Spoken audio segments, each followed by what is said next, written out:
with your host, Geoff Mays. This week, I'm talking about writer's block and how it can be a creative force rather than a creative deterrent.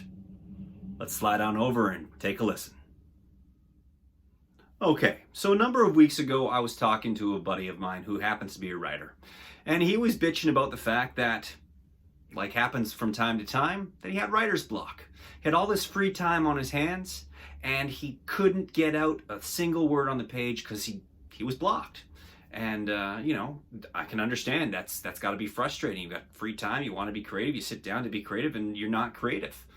And this is something that happens to him, and he shares with me, because I don't have many writer friends, to writers regularly. It's just this pause in the action, and it's, for him at least, it's an exceptionally frustrating and difficult time to want to be creative with nothing coming out.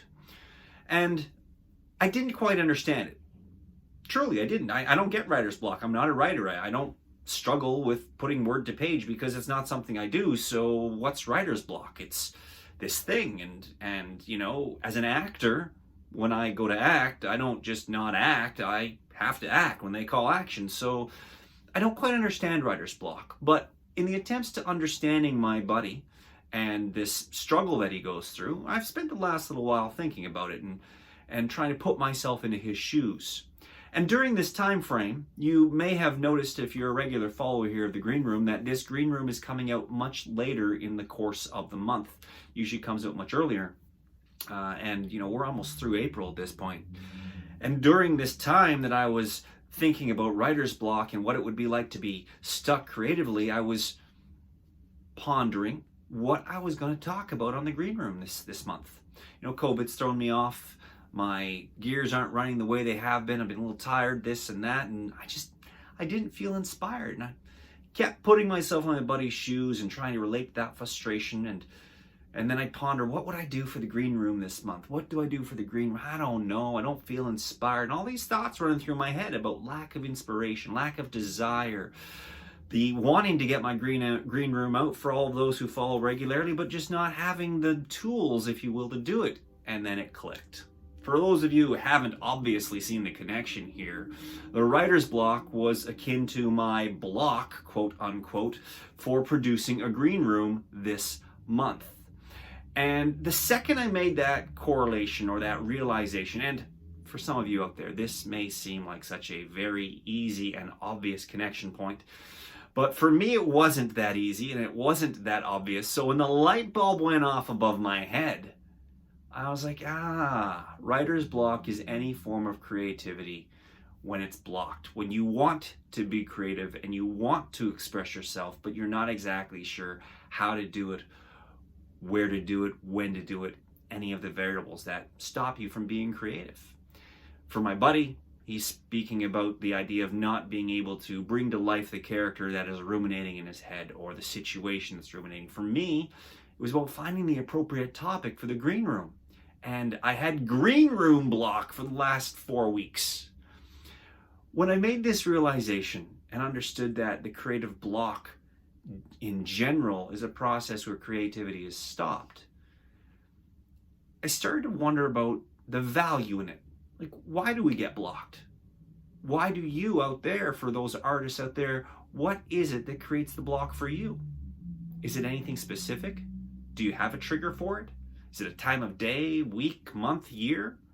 Is it the fact that the sun is 6 calibers removed from Venus or something like that? As I reflected on this, I realized that the creative block wasn't a block per se, but a time to rest, a time to reflect, a time to allow the creativity to flow through me at its own pace rather than trying to force it. Now, I've talked about this idea of the need for a rest as an artist and that you can't always be creative in the past. And this correlation brought it to the forefront again. It is important, in my opinion, as an artist, that we take breaks, that we allow our creative instrument to relax, to rest, to rejuvenate, so that when we come back, we are as creative as we want to be. That we are free-flowing without impediment, without hesitation or second-guessing. If you want to translate that out to the real world works Monday to Friday typically. Saturday and Sundays off for a large majority of people. Models like that may not exist as cleanly as they used to. But for the sake of example, Monday to Friday with the weekends off is a time for people to rejuvenate so they can come back to work on Monday and start fresh, be able to produce work over those 5 days, and then they rest to start again. Now, artists typically don't have that kind of schedule. We take the gig when we get the gig, or we produce the creative output when we're creative, when we're feeling the desire. And sometimes we go like crazy for months on ends, just writing or painting or drawing or whatever it is you're doing. And then you get up one day and you're like, meh, don't feel like doing it.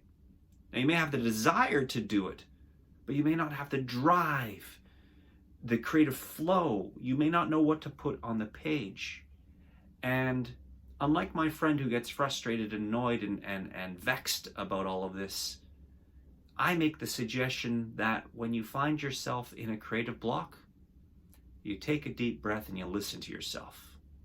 Relish the fact that your body is rejuvenating itself for the next round of creative output. And enjoy it.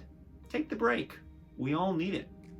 As artists, like I was saying, we do not follow traditional schedules. So work your creativity when it flows, and then rejoice in the moments when you get to relax and build for the next one. Those are your thoughts from the green room. I am your host, Geoff Mays, and we will see you when the creative urge strikes me again. Take care.